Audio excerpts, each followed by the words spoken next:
confined space, ya. Eh, Sebelumnya mungkin saya akan coba perkenalkan terlebih dahulu. Katanya kalau nggak kenal nggak sayang ya. Maka saya coba perkenalan terlebih dahulu. Udah muncul ya, Pak Arif ya, slide-nya.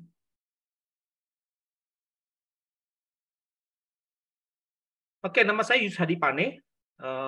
Alamat email saya jakapane@gmail.com.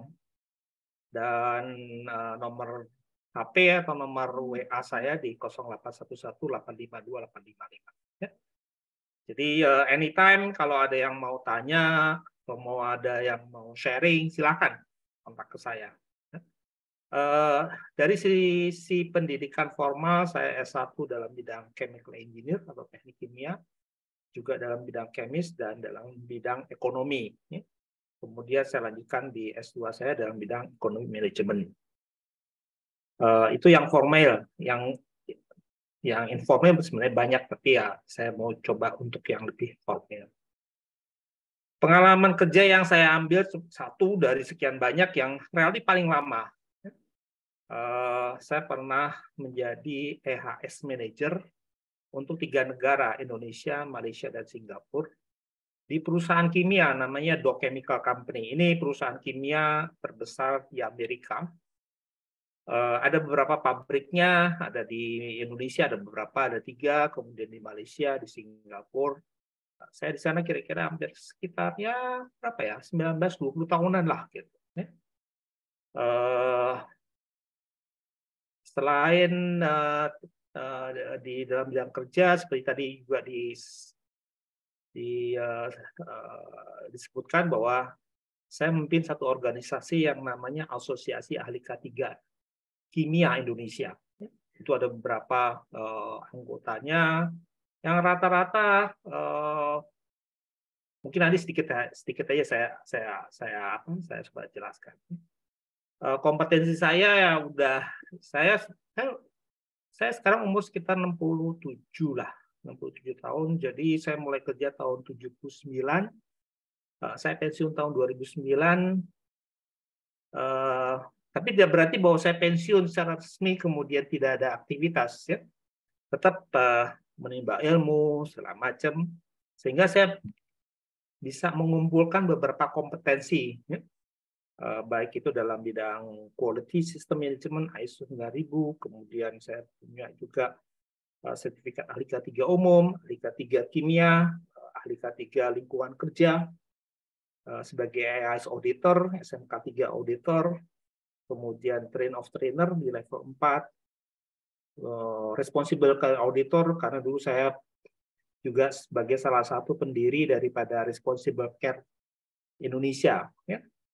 Ada beberapa yang lain yang hubungannya dengan distribution, transportation, kemudian defensive driving, proses safety, atau PSM. Mungkin nanti kalau misalkan kita punya waktu, kita bisa bahas mengenai PSM, kemudian personal safety, industrial hygiene, environmental, behavior safety, bagaimana kita merubah perilaku, juga confined space, CSMS, Contractor Safety Management, dan sebagai trainer. Ini sebagai background aja, sebagai perkenalan saya. Mudah-mudahan pengalaman kompetensi saya selama ini bisa saya sharing pada kesempatan kali ini. Ya. Itu yang pertama. Kemudian mungkin saya, kalau boleh sedikit saja, saya karena tadi sudah saya singgung mengenai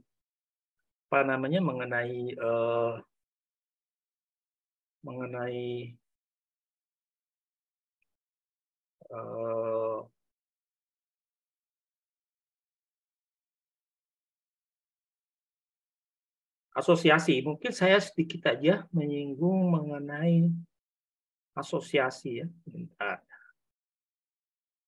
Saya close dulu, ini terlalu banyak ke ini, ya.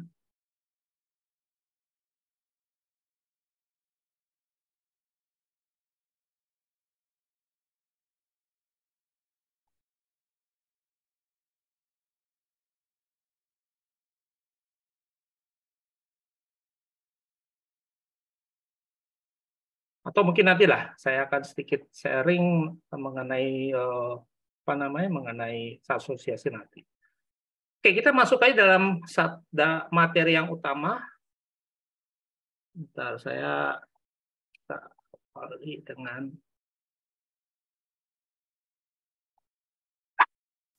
hari ini kita akan bahas mengenai confined space, deadly space. So be careful. Ya. Kalau hanya lihat daripada judulnya kok menyeramkan sekali ya.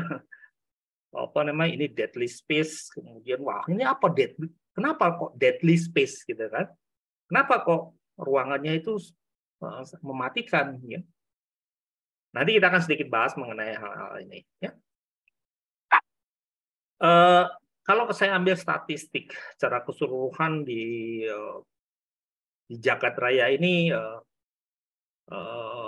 ada sekitar 2 juta pekerja-pekerja di Amerika yang bekerja di confined space. Dan fatality atau kecelakaan yang menyebabkan kematian itu kebanyakan juga disebabkan karena ada bekerja di ruang terbatas. Bahkan fatality di ruang terbatas itu nomor 2 kalau kecelakaan yang fatal. Yang pertama adalah jatuh dari ketinggian, yang kedua adalah kecelakaan di ruang terbatas. Ya, makanya harus hati-hati kita. Itulah kenapa kita perlu untuk memahami mengenai confined space, ya. Dan beberapa diantaranya kematian itu disebabkan atau kecelakaan disebabkan karena memang kebanyakan adalah karena kekurangan oksigen. Ya. Nanti kita akan bahas kenapa itu bisa berkurang oksigen di dalam suatu ruang terbatas itu. Dan banyak dari gas-gas yang ternyata penyebab daripada fatality itu. Ya. Baik itu H2S, karbon monoksida, kemudian dan beberapa gas-gas lain. Ya. Nah ini statistik saya coba ambil dari kejadian yang ada di seluruh dunia. Nah beberapa kecelakaan di ruang terbatas yang terjadi di Indonesia ini ada beberapa. Ya. Pernah ada satu kecelakaan di PTSM Bugasari tahun 2002, kemudian ada di Gorong-Gorong. ITC Cempaka Mas itu tahun 2005. Nah, justru dari kejadian di ITC Cempaka Mas itulah akhirnya muncul, dikembangkanlah peraturan mengenai confined space. Ya. Kemudian juga ada kecelakaan kerja di galangan kapal di Banjarmasin, dan juga ada kecelakaan peledakan di Sindopek, di Sidoarjo, keracunan di Belambangan, di Probolinggo, kemudian juga pernah ada kecelakaan di Tangki, Paiko. Kemudian juga ada kecelakaan kerja pada waktu pembersihan di bak sludge, ya, di sludge, di sedimen-sedimen yang ada di area Cilacap. Ya. Nah, ini dari beberapa yang saya coba coba himpun, ya. Nah, ini juga cukup menarik karena sebetulnya pernah ada suatu kejadian di mana industri rumahan yang memproduksi teri telur, ya. Teri telur itu biasanya terbuat dari karton, kemudian dia biasanya dipakai untuk menaruh telur sehingga bisa ditumpuk-tumpuk segala macam gitu. Ini di perumahan sih sebetulnya. Nah, di tempat itu ada satu kolam, ya kira-kira sekitar 4 meter kali 4 meter, dalamnya kira-kira 4 meteran gitu. Nah, ini biasanya kolam ini diisi air dan teri telur yang memang tidak bisa diproses kembali karena mungkin ada kotoran ayam atau mungkin ada telur yang pecah segala macam gitu ya. Kemudian dimasukkan ke dalam kolam ini. Setelah beberapa lama, maka ada proses pembersihan gitu. Nah, yang namanya juga UMKM segala macam, mereka nggak mengerti mengenai standar safety. Sampai pada akhirnya ada petugas yang melakukan pembersihan. Nah, begitu masuk ke dalam, rupanya pusing kemudian minta tolong.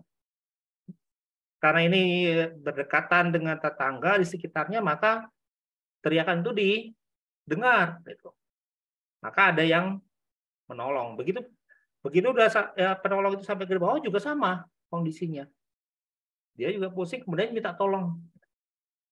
Karena yang ketiga juga mendengar, kemudian turun dan mencoba untuk membantu. Tapi juga sama. Begitu yang keempat minta tolong, terus orang di sekitarnya bilang, loh, kok ini udah ada tiga orang yang minta tolong, tapi kok nggak selesai. Begitu dilihat, ada 4 orang yang sudah ngambang di dalamnya. Nggak ada lagi nggak ada yang berani turun. Nggak ada yang berani turun ke dalamnya. Panggil polisi, RT, RW, segala macam. Nggak ada juga yang berani turun. Baru dipanggillah dari Basarnas. Ya, Basarnas bilang, waduh ini kayaknya sudah nggak bisa lagi ditolong. Tapi bagaimana cara mengevakuasinya? Mereka punya teknik, punya peralatan, dan juga punya kompetensi untuk melakukannya. Sehingga satu persatu korban itu diangkat keluar dan semuanya sudah meninggal. Jadi hal-hal yang kelihatannya sepele, tapi memang punya dampak yang cukup besar. Makanya saya sebut sebagai ini deadly space, area atau ruangan yang bisa menyebabkan kematian. Maka harus hati-hati. Ya. Oke. Bekerja di ruang terbatas termasuk pekerjaan yang sangat tinggi resikonya. Ya. Dan kalau saya ambil statistik dari tahun 2011 sampai 2018 itu ada 1030 fatality, kematian. Makanya kita sebut sebagai dangerous space, area-area yang sangat berbahaya. Dan mereka sering disebutkan sebagai silent killer. Kenapa? Karena banyak yang kayak tadi, ya, cerita kayak di bak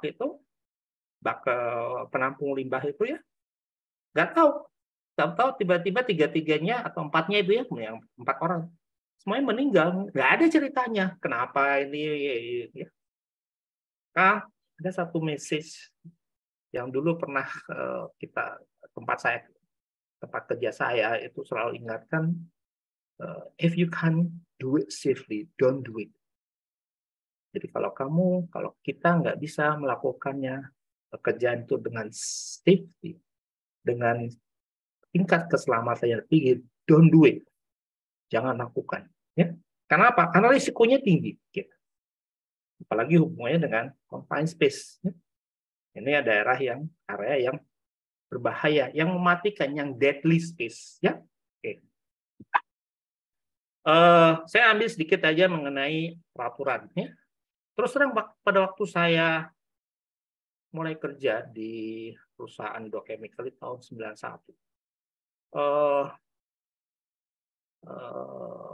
kita nggak mengenal, sebetulnya kita nggak mendengar atau mengenal mengenai confined space, standar confined space. Yang kita pakai waktu itu adalah vessel entry, standar vessel entry. Vessel itu tangki, entry masuk ke dalam tangki.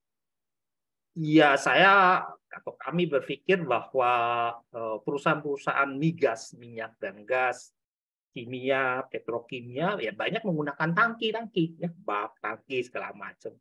Maka aturannya adalah sebelum masuk ke dalam tangki harus ikut satu standar prosedur dan sebagainya. Ya.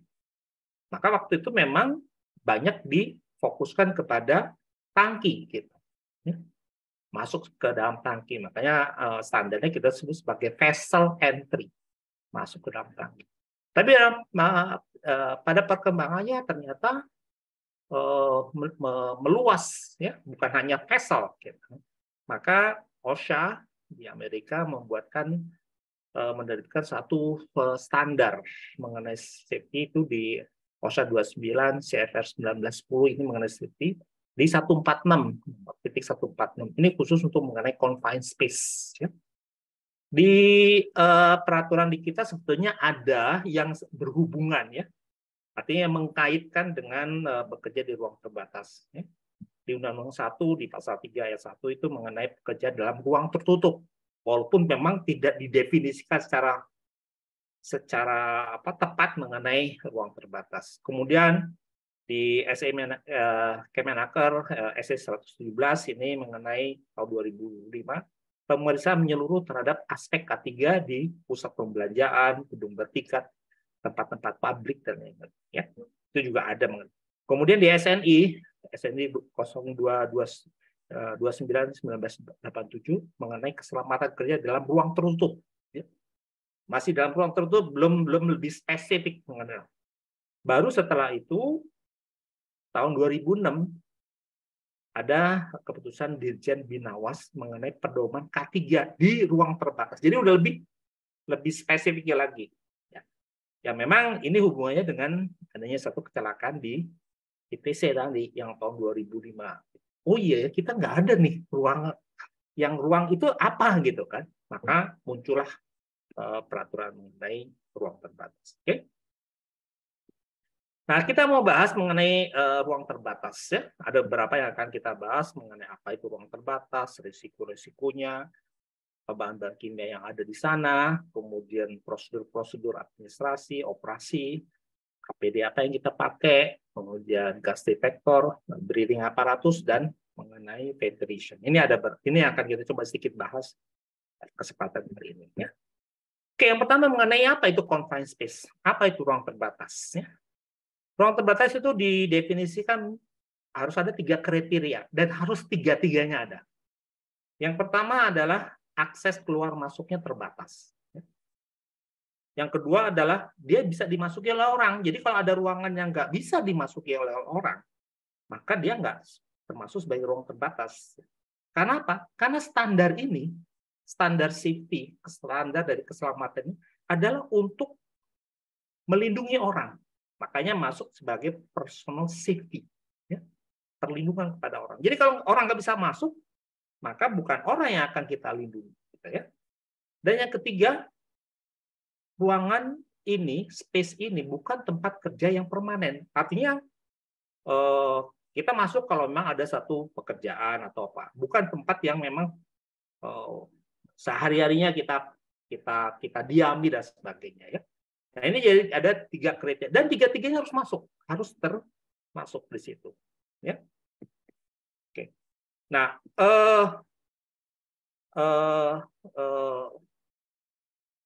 ruang terbatas itu macam-macam, ya. Kalau menurut mau mengambil daripada ketiga kriteria tersebut, untuk manhole, kemudian gorong-gorong, saluran air, ya. Kemudian pits, kolam, terus ducting, AC segala macam, kemudian tunnel, terowongan. Kalau di lift itu ada lift shaft, ya. Kemudian silo, tangki-tangki biasanya yang untuk menyimpan butiran, padatan segala macam, pipa-pipa. Jadi kalau awal tadi saya sebutkan bahwa di awal itu kita lebih fokus kepada vessel, kepada tangki, tapi pada perkembangannya nggak hanya tangki nih ruang itu yang bisa menyebabkan bahaya dan sebagainya. Maka diperluaskan menjadi confined space, menjadi ruang terbatas. Oke. Nah, di kita ada ruang terbatas yang harus pakai izin. Kenapa izin kerja? Karena izin kerja adalah merupakan salah satu dari pengendalian risiko. Ya. Jadi izin kerja permit adalah salah satu jenis dari pengendalian risiko dalam bentuk administratif. Mungkin ada yang pernah mengenal mengenai risk management, ada identifikasi bahaya, kemudian penilaian risiko, nanti risiko-risiko yang nggak bisa dikendalikan, maka yang tidak bisa diterima sebagai acceptable risk, maka perlu dikendalikan. Nah, pengendaliannya umumnya kita menggunakan sering kita kenal sebagai hierarchy of control, ya, pengendalian secara hierarki, ya, secara berurutan, gitu. Dari eliminasi kita hilangkan, kemudian substitusi kita gantikan dengan yang lebih aman, gitu. Kemudian berikutnya kita pakai pengendalian secara engineering control, rekayasa, modifikasi segala macam. Kemudian berikutnya pakai administrative control, pengontrolan secara administrasi. Nah, permit ini adalah salah satu dari pengendalian secara administrasi. Baru yang paling bawah adalah pengendalian dengan menggunakan APD, PPE, alat pelindung diri atau personal protective equipment. Nah, jadi ada ruang terbatas yang harus dengan izin kerja. Kenapa perlu izin? Kenapa perlu permit? Karena ada potensi bahaya di sana. Nah, apa sih bahaya yang ada umumnya ada di ruang terbatas? Yang pertama adalah gas-gas atmosfer yang berbahaya. Gas-gas atmosfer yang berbahaya. Mungkin sedikit nanti kita bahas. Atau ada bisa bahaya terlingkupi, terbenam, engulfment oleh satu padatan atau cairan. Bisa aja padatan seperti kayak gandum, atau mungkin butiran segala macam, atau mungkin cairan sehingga kita bisa tenggelam. Atau karena konfigurasi daripada ruangan, misalnya ruangannya permukaannya, lantainya nggak rata misalkan, atau belok-belok segala macam, naik turun segala macam, sehingga akan menyulitkan kalau misalnya kita harus evakuasi, harus menyelamatkan dan sebagainya. Atau ada bahaya energi yang lainnya, misalnya energi mekanis, panas, mungkin ada getaran, ada radioaktif, segala macam, listrik dan sebagainya. Nah, jadi apabila ada satu aja dari keempat kelompok bahaya itu, maka kalau mau masuk ke dalam ruang terbatas harus punya izin dulu, gitu. Harus punya izin dulu. Nah, apabila nggak ada potensi bahaya ini, maka nggak perlu pakai izin, tapi tetap dikategorikan sebagai ruang terbatas. Oke? Apa bahayanya? Apa sih resiko ruang terbatasnya? Seperti tadi saya sebutkan, setiap tahun ribuan pekerja itu meninggal atau terluka di ruang terbatas karena pekerjaan di dalam ruang-ruang yang memang bermacam-macam, ya, seperti tadi saya sebutkan. Kecelakaan sering terjadi dengan cepat dan tak terduga. Makanya kita sering sebut sebagai silent killer. Pembunuh diam-diam, nggak ketahuan. Dan sering juga menyebabkan, kita sering sebut sebagai kecelakaan yang berjamaah, gitu kan? Seperti dari saya cerita, satu orang masuk, mau ini, kemudian dia minta tolong, ada yang kedua masuk lagi, jadi korban lagi, yang ketiga, jadi berjamaah, gitu. Bukan sendirian, gitu ya. Itu memang bahaya di resiko di ruang terbatas. Kebanyakan kalau kita coba lihat daripada selain kita melakukan investigasi, kebanyakan karena ketidaktahuan. Dianggap bahwa ruang terbatas ruang biasa aja, gitu kan. Atau kadang-kadang overconfident, terlalu percaya diri. Karena mungkin sebelumnya dia pernah bekerja di tempat yang lain, ini biasa aja, ruangannya ini tangki kosong atau ruangan bak kosong segala macam, gitu ya. Tapi masing-masing ruang terbatas punya bahaya berbeda-beda, gitu kan? Sehingga dia meremehkan potensi bahaya itu. Ya. Bahaya utama yang ada di ruang terbatas itu berhubungan dengan gas-gas atmosfer yang berbahaya. Ya, tadi ingat ya, tadi ada 4 kelompok gas-gas atmosfer yang berbahaya, bisa terlingkupi atau engulfment karena konfigurasi ruangan, ya, dan dari bahaya energi yang lain. Nah, kita bahas mengenai yang paling sering, ya, yang paling sering kita temukan. Kalau tadi juga saya hubungkan dengan banyak kejadian fatality itu karena ada gas-gas atmosfer yang berbahaya yang ada di ruang terbuka. Nah, ada 3 bahaya utama. Yang pertama, adanya ledakan atau api. Ya. Beberapa kejadian kayak ada di yang tadi saya ceritakan, ada di waktu pembersihan dari sludge segala macam terjadi ledakan atau kebakaran. Kemudian yang kedua yang juga sering terjadi adalah kekurangan oksigen, asphyxian, sehingga seorang itu lama-kelamaan akan kesulitan karena oksigennya kurang. Ya. Yang ketiga adalah karena adanya gas-gas dan uap yang beracun.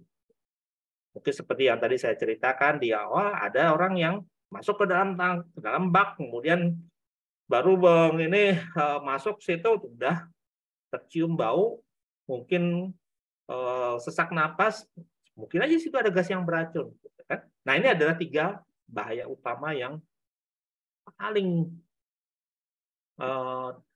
sering ditemukan di ruang terbatas.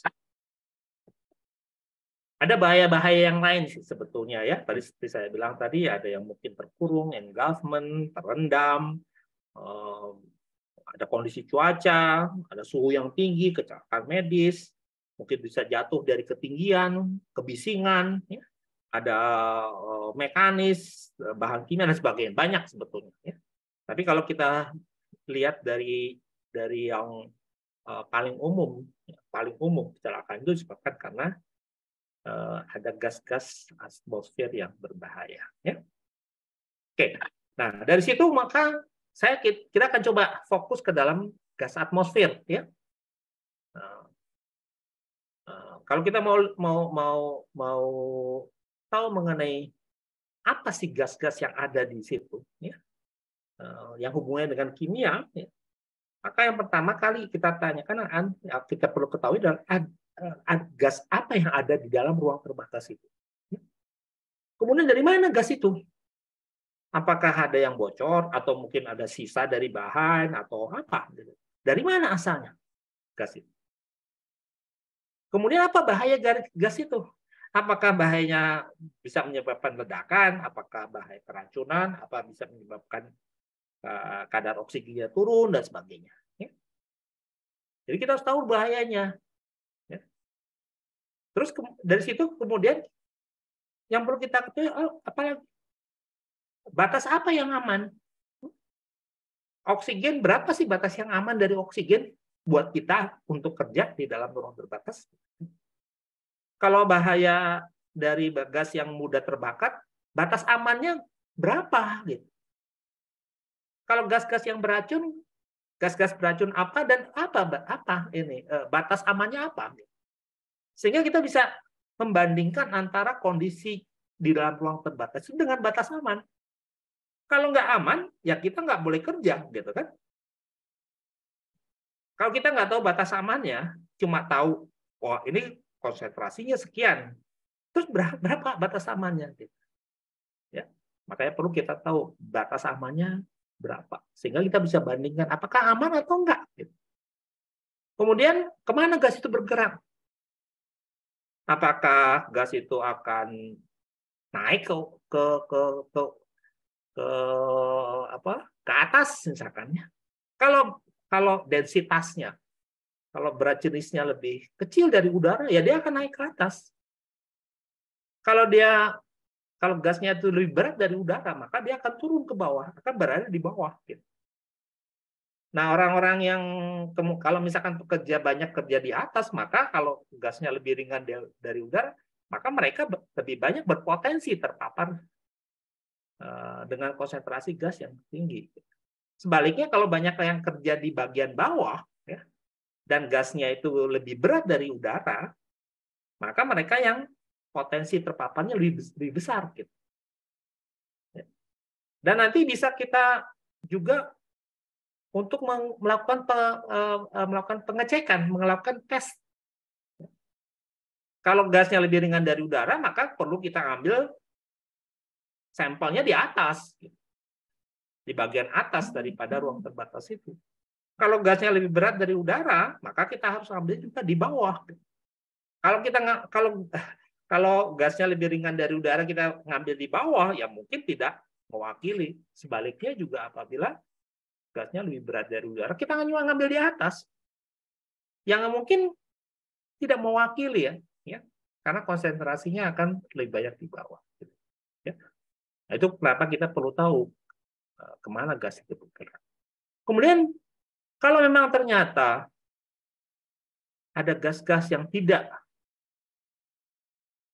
sesuai dengan standar, ya, melebihi dari standar, atau di luar daripada range yang kita butuhkan. Bagaimana cara memindahkannya? Bagaimana cara mengendalikannya agar supaya lebih aman? Bagaimana melakukan ventilasinya, ya kan? Agar supaya kondisi dalam ruang terbatas itu betul-betul aman. Kemudian bagaimana memaintain, bagaimana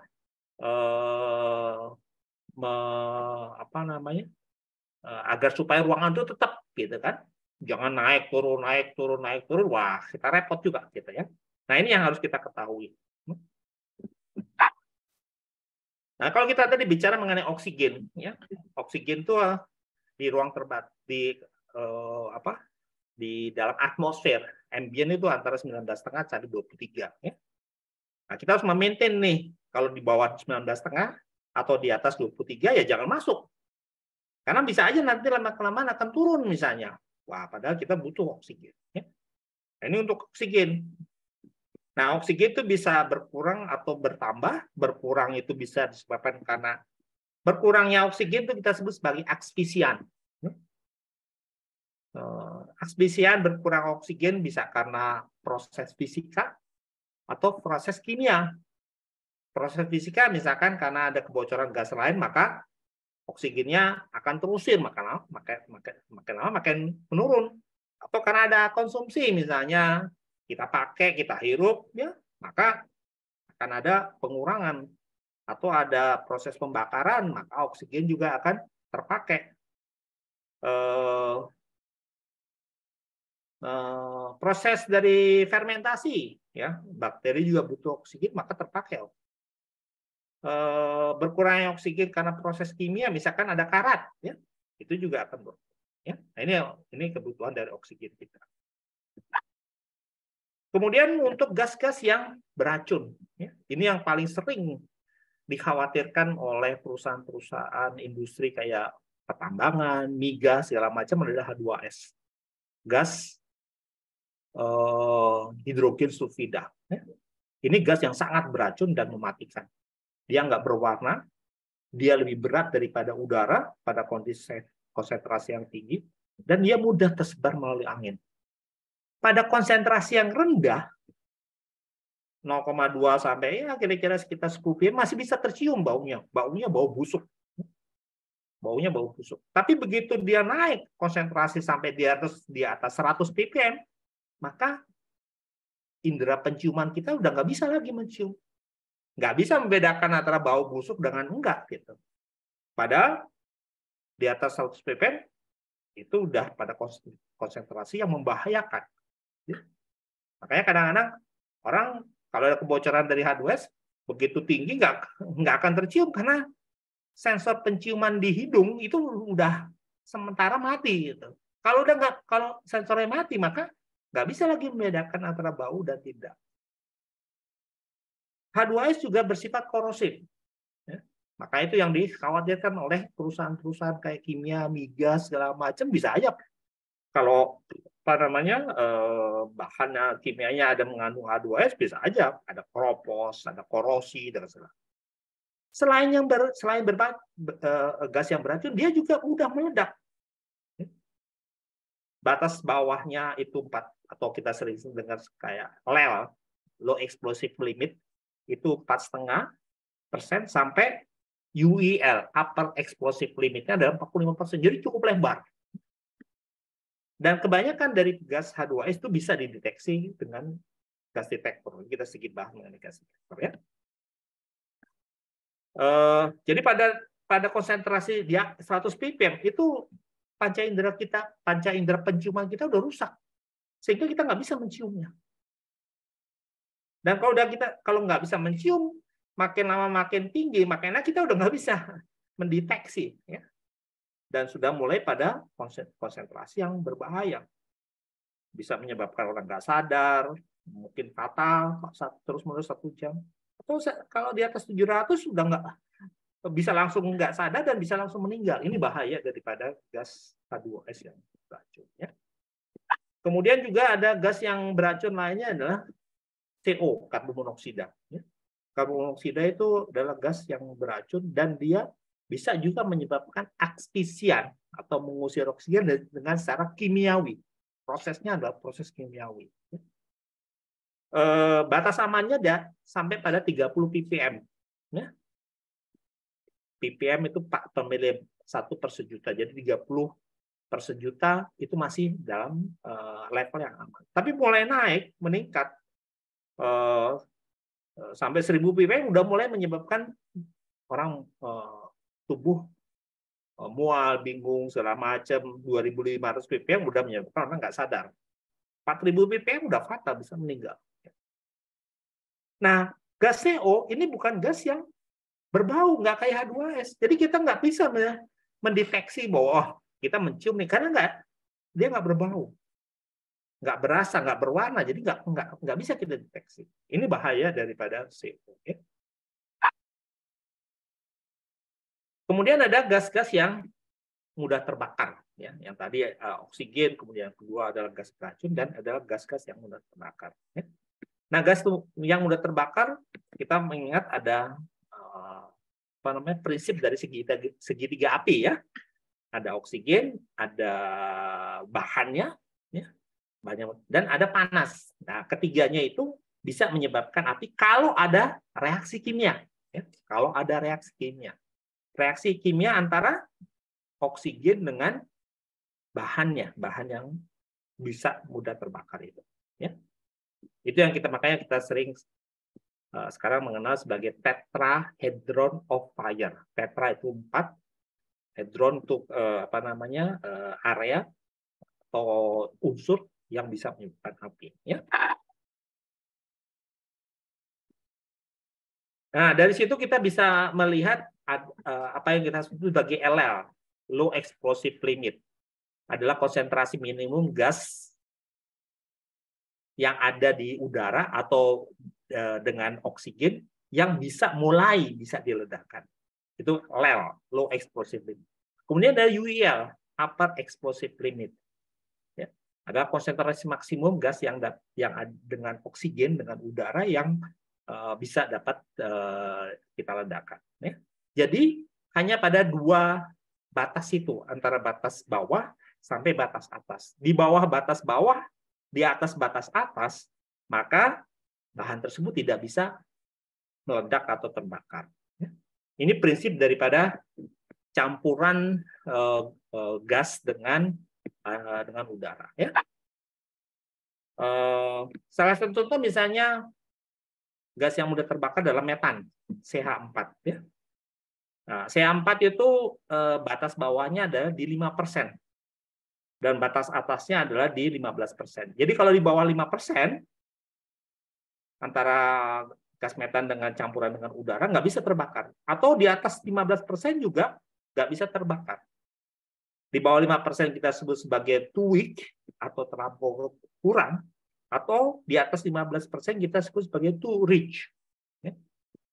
Terlampau berlebih sehingga oksigennya kurang. Ya. Nah, ini untuk mengatur area. Nah, area ini kita sebut sebagai flammable area atau explosive area. Kita harus menghindarkan pada persentase ini, area ini, ya. Oke, sekarang kita bahas mengenai administratif prosedurnya. Ntar kita punya waktu, masih ada. Oke. Yang pertama, persiapannya adalah kita lakukan risk assessment. Ya. Tadi sudah saya singgung mengenai risk management, proses-prosesnya ya kita identifikasi bahaya, apa saja bahaya-bahaya sebelum kita masuk, segala macam, ya. Bahaya-bahaya dari pekerjaan kita di dalam ruang terbatas. Ya. Lakukan. Apa risiko-risikonya, segala macam. Kemudian pilih peralatan yang memang diperlukan. Harus standar dan baik itu untuk pekerjaan yang umum, atau nanti kita harus pikirkan mengenai kalau misalkan ada kondisi darurat. Ya. Jadi jangan sampai nanti ada kondisi darurat baru kita pikir, waduh, kayak apa ya? Jadi harus di awal kita udah persiapkan. Ya.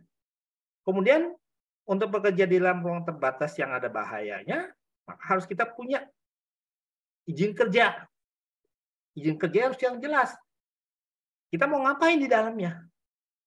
Apakah cuma mau membersihkan, mungkin mau ngelas, atau mungkin mau melakukan modifikasi dan sebagainya. Harus jelas deh. Izin kerja mau ngapain di situ. Pastikan apa yang harus dilakukan jika ada kondisi darurat. Jadi jangan nanti begitu ada darurat baru mikir, aduh gimana cara keluarnya ya. Jadi awal pun juga harus kita pikirkan. Dan training semua orang yang terlibat. Makanya ada namanya pelatihan CSU, Confined Space utama, orang-orang yang masuk ke dalamnya. Yang bekerja di dalam. Ada, harus punya sertifikatnya. Kemudian ada namanya CSM, Confined Space Madya, petugas Madya, tugas yang mengawasi. Dia harus ada di luar. Mengawasi orang yang ada atau bekerja dalam ruang terbatas. Termasuk juga nanti adalah gas tester yang melakukan pengetesan terhadap gas. Dia ngerti nggak pakai alatnya? Tahu apa yang harus dilakukan kalau membaca? Bagaimana menginterpretasikan hasil daripada pengecekan? Itu harus ada. Karena ini hubungannya dengan orang loh. Ya. Hubungan dengan keselamatan orang yang bekerja di dalam. Makanya harus hati-hati. Gitu, ya. Kalau kerja di luar sih mungkin kita bisa lihat. Ya. Orang kerja di luar ngelas, di luar tangki. Kita bisa lihat, kita bisa perhatikan. Tapi orang kerja di dalam ruangan, dalam tangki, dari bak segala macam, kita nggak bisa lihat di dalam. Makanya harus kita pikirkan dari awal. Ya. Kemudian izin kerja. Ya. Bekerja dalam ruang terbatas yang mempunyai potensi bahaya. Ya, tadi 4 itu ya. Gas atmosfer bahaya, mungkin terlingkupi, engulfment, konfigurasi ruangannya, atau bahaya energi yang lain, maka kita harus ada izin kerja. Ya. Dan ruangan-ruangan terbatas yang harus dengan izin kerja, itu harus dikasih tanda. Harus ada tandanya, supaya sebelum orang masuk, lihat dulu, oh iya ini saya nggak bisa sembarangan masuk. Kita harus punya izin kerja. Harus punya dulu izin kerja. Ya. Karena izin kerja itulah sebagai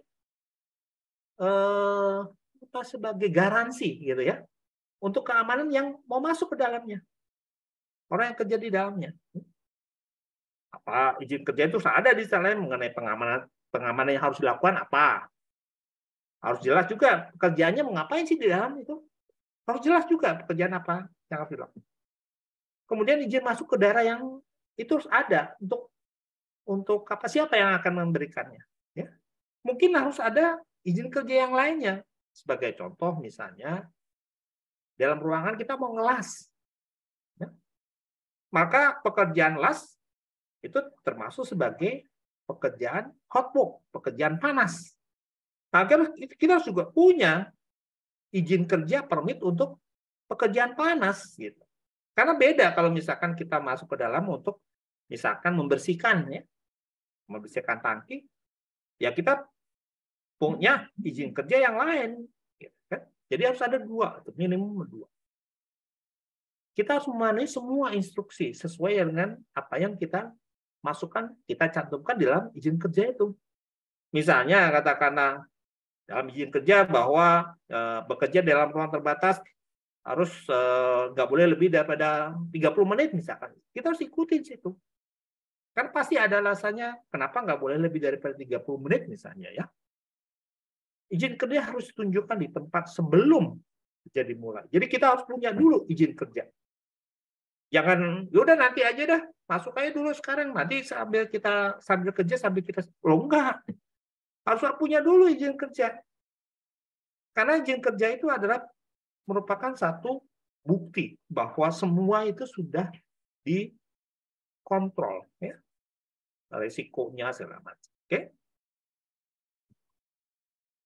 Kemudian juga harus ada, selain daripada izin kerja, harus ada juga prosedur kerja, SOP, Standard Operating Procedure, ya, atau Safe Operating Procedure, ya. Beberapa diantaranya adalah mengenai LOTO, ya. LOTO itu adalah standar dari Isolation Energy Source, penutupan dari sumber-sumber energi. Karena kalau energi itu terlepas, itu bisa menyebabkan kecelakaan. Ya. Maka kita bisa menerapkan dengan cara LOTO, di lock out dan di tag out, digembok, dikunci energinya, dan dikasih tanda, di tag, sehingga semua orang tahu bahwa itu sedang ditutup, gitu ya. Kemudian SOP juga harus menjelaskan mengenai pekerjaan apa yang akan dilakukan, yang harus dilakukan. Kemudian peralatan-peralatan kerjanya udah masih reliable nggak? Bisa nggak dipertanggungjawabkan? Ya. Apa bor atau gerinda atau ini kabelnya masih baik atau enggak, segala macam. Dan juga prosedur mengenai emergency response, tanggap darurat. Ini yang harus kita siapkan juga. Kemudian persiapan sebelum mulai kerja, kenali dulu sumber bahayanya. Apa bahayanya? Apakah ada gas-gas atau ada bahaya-bahaya yang lain, segala macam, ya. Kemudian kita lakukan tes gas tesnya. Kita tes gasnya, gas apa, berapa, apakah aman atau enggak, ya. Kalau enggak aman ya kita lakukan ventilasi, kita kita buang, kita pindahkan, kita ventilasi agar bisa turun, bisa sesuai dengan standar, sesuai dengan batas amannya, ya. Cek juga kebersihannya segala macam. Sampai memang kondisinya sudah ini, baru kita lakukan tes lagi sebelum kita benar-benar masuk, ya. Dan gunakan alat yang memang sesuai dengan yang sudah dibatasi oleh pengawas. Boleh ini, nggak boleh pakai ini, ya. Mungkin peralatan listriknya dan sebagainya. Ya. Kemudian kalau emang ruang terbatas itu masih ada gas yang melebihi daripada ambang batas, maka kita lakukan ventilasi. Ya. Ventilasi semua area confined dengan udara yang normal. Jangan pakai oksigen. Ya.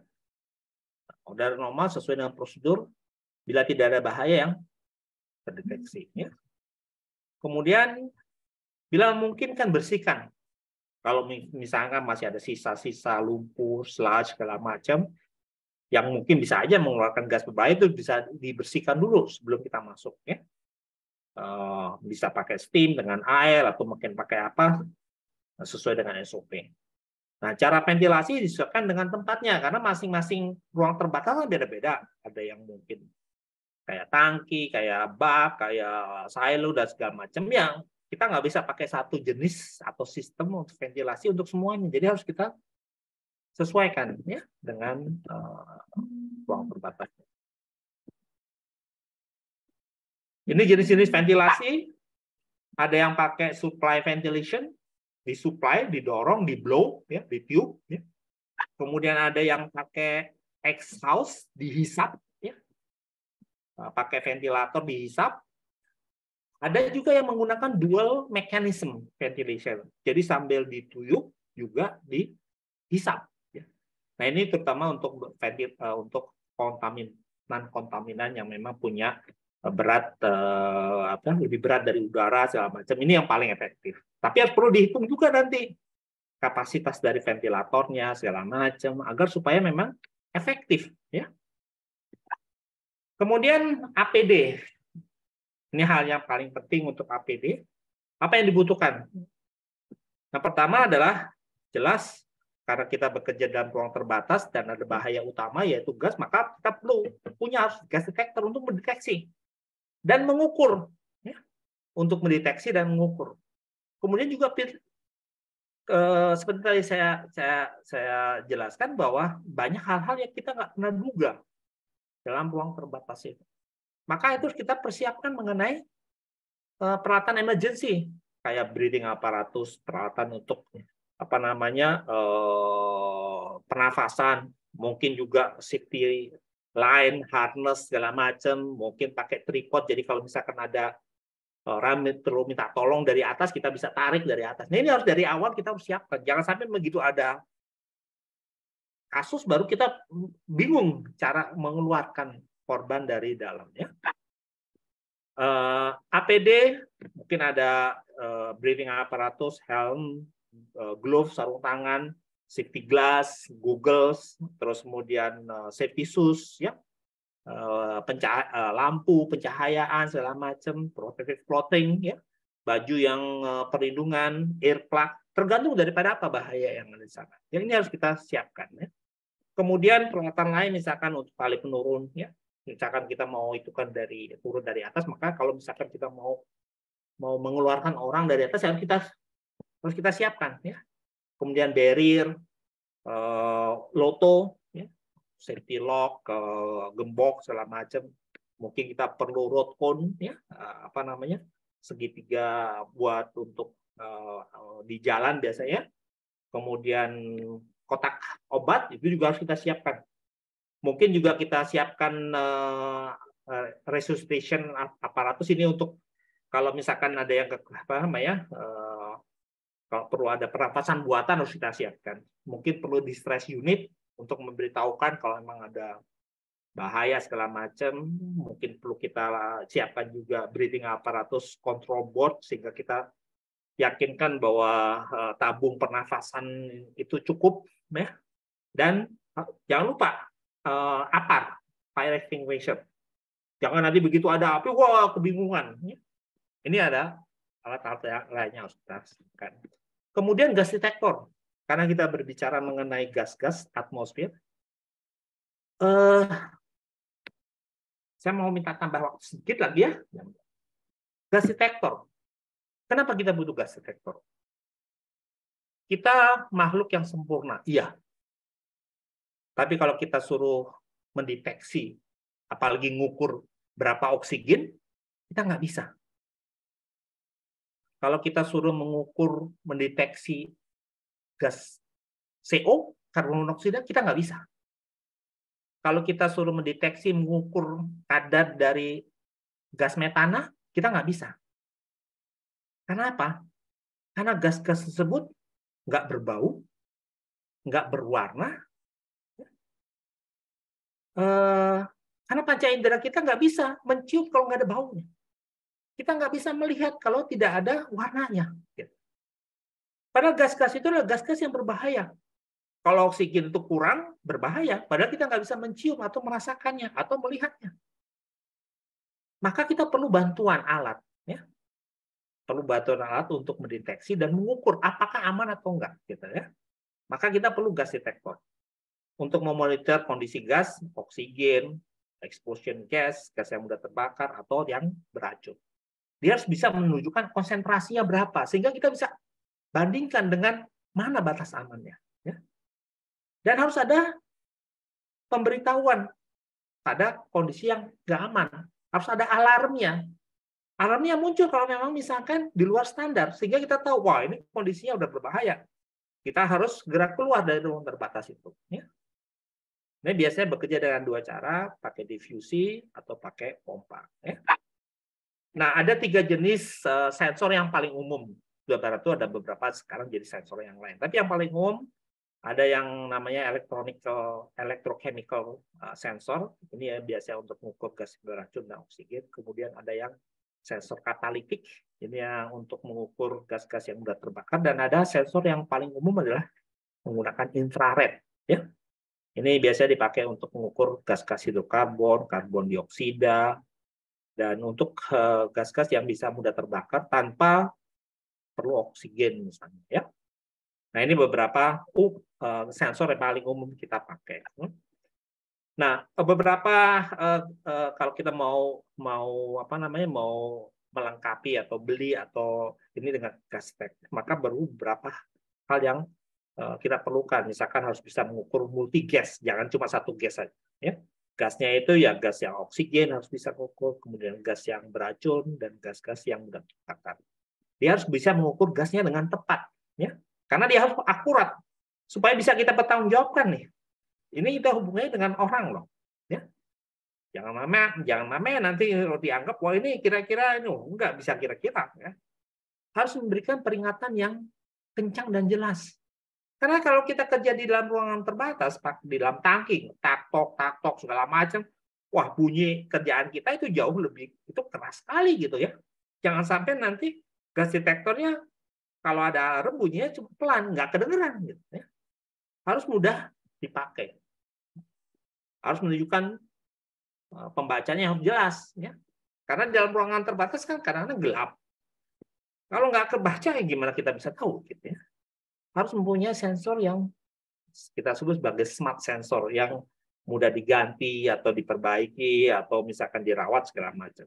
Dia harus mempunyai pompa yang cukup besar, cukup kuat. Karena kadang-kadang ruang terbatasnya besar sehingga kita harus bisa nyedot nih pompa di dalam gas detektor. Kalau misalkan pompa kapasitasnya kecil ya nggak bisa nyedot gitu ya, nggak bisa menghisap. Harus dengan bisa pilihan sampling yang berbeda. Apakah dia simultan sekali-sekali atau terus menerus ya, continuous terus menerus. Kalau misalkan kerja selama 5 jam, pompanya cuma kuat 2 jam, wah bahaya gitu ya. Harus mempunyai baterai yang bisa di recharge, bisa di sekarang apa namanya sudah ada apa namanya baterai yang lithium fosfat segala macam gitu ya. Harus kuat dan tahan lama. Dan harus ada sertifikatnya, harus ada kalibrasinya ya. Karena kalibrasi itu untuk membuktikan, mempertanggungjawabkan ketepatan dan akurasinya. Ya. Jadi kalau nggak ada kalibrasinya, jangan dipakai tuh. Kita ngomong, oh ini hubungannya dengan orang loh ya. Kemudian BA, breathing apparatus. Breathing apparatus adalah suplai udara untuk pernapasan dari tabung udara. Jadi tabung udara dan ini hanya untuk kondisi yang emergency, nggak bisa kita pakai untuk bekerja segala macam karena dia terbatas ya. 15 menit juga udah habis. Jadi banyak dipakai untuk kondisi emergency ya. Oke, jadi itu yang saya bisa berikan pada kesempatan kali ini. Mohon maaf ada 7 menit lebih ya. Terima kasih atas apa namanya perhatiannya. Mudah-mudahan apa yang saya berikan ini bisa sedikit memberikan pencerahan ya. Oke, terima kasih Pak Arif. Oke, baik. Terima kasih Pak Yusadi, luar biasa teman-teman semuanya. Ini sudah banyak nih Pak yang bertanya di kolom Q&A. Nah, buat teman-teman semuanya yang ingin bertanya silahkan bertanya atau menuliskan pertanyaannya di kolom Q&A. Tapi sebelum kita melanjutkan ke sesi diskusi, ada beberapa informasi yang akan kami sampaikan untuk teman-teman semuanya terkait sertifikat dan lain-lain. Nah, buat teman-teman semuanya, untuk absensi akan kita bagikan sebentar lagi, dan pastikan juga untuk mendapatkan sertifikat, Bapak Ibu atau teman-teman semuanya sudah platinum untuk aplikasi Mika Super App K3-nya. Nah, kalau mau lihat platinum atau enggak, ada di halaman beranda, kemudian di pojok kiri atas ada tulisannya platinum. Nah, kemudian kalau diklik fotonya nanti akan muncul kartu seperti ini. Kalau misalkan nanti belum muncul, nggak apa-apa, itu sedang dalam proses penerbitan. Kemudian buat yang masih silver, nah tulisannya silver seperti ini, kemudian kalau diklik fotonya, nanti akan diarahkan untuk upgrade menjadi platinum. Nah, kemudian nanti ada 3 pilihan nih, 3 bulan, 6 bulan, ataupun 1 tahun. Tinggal diklik upgrade sekarang, kemudian pembayarannya bisa melalui virtual account dan juga e-wallet. Dan silakan klik bayar untuk mentransfer, merubah menjadi platinum untuk aplikasi Mika-nya. Dan ini cukup dilakukan tergantung upgrade teman-teman nih, bisa 3 bulan, 6 bulan, 1 tahun lagi, 1 tahun. Setelah upgrade nanti teman-teman bisa mendapatkan sertifikat gratis selama masa kartu platinum teman-teman masih berlaku, masih aktif ya. Nah, kemudian pastikan juga sudah men-follow atau men-subscribe channel YouTube-nya Kak Cik Denny, karena untuk setiap webinar rekamannya akan kita upload juga di channel YouTube-nya Kak Cik Denny, dan pastikan juga teman-teman tidak lupa untuk mengklik loncengnya supaya nggak ketinggalan video-video terbaru dari Kak Cik Denny. Lalu ada perpanjangan lisensi dan SKP buat teman-teman yang mempunyai SKP dan juga lisensi ahli K3 umum nih, pastikan belum expire. Ya, kalau misalkan sudah expire, nanti teman-teman perlu refreshment ulang. Nah, kalau misalkan refreshment-nya sudah lebih dari 2 tahun, itu yang perlu refreshment ulang. Tapi kalau masih 1 tahun, itu teman-teman hanya perlu untuk di-upgrade saja atau diperpanjang saja SKP-nya. Dan ini masih ada harga di 1499. Nah, buat teman-teman semuanya yang punya lisensi K3 seperti damkar, supervisor perancah, teknisi K3 listrik, hingga SIO alat berat, itu Media Tama juga bisa untuk perpanjang dengan harga 999.000 saja. Kemudian buat teman-teman yang ingin, ya, untuk perusahaannya yang ingin paket sertifikasi SMK 3 nomor 50 tahun 2012 untuk kontraktor konstruksi ini ada di harga 19,5. Kemudian untuk teman-teman manufaktur juga ada nih di harga 24,5 jutaan saja. Atau ingin dapat 4 sertifikat sekaligus. Dan ini mendapatkan ISO 9001, 14001 dan juga 45001. Harganya di harga 33,5 juta. Nah, buat teman-teman yang ingin terjun di dunia K3, bisa mengikuti ahli K3 umum.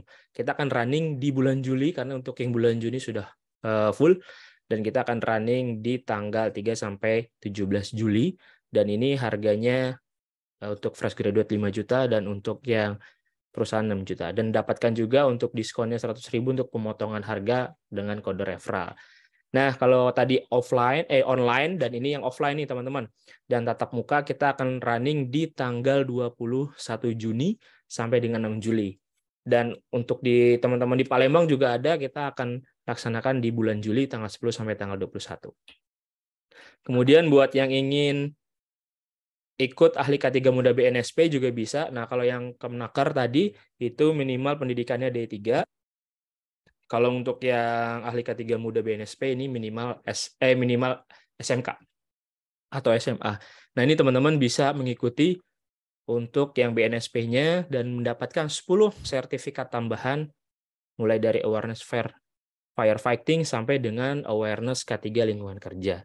Dan buat teman-teman yang sudah dapat sertifikasi Kemenaker dan ingin mendapatkan BNSP, itu bisa juga untuk mendapatkan sertifikasi yang BNSP-nya. Nanti langsung ujian saja, harganya subsidi hanya di 500.000 saja.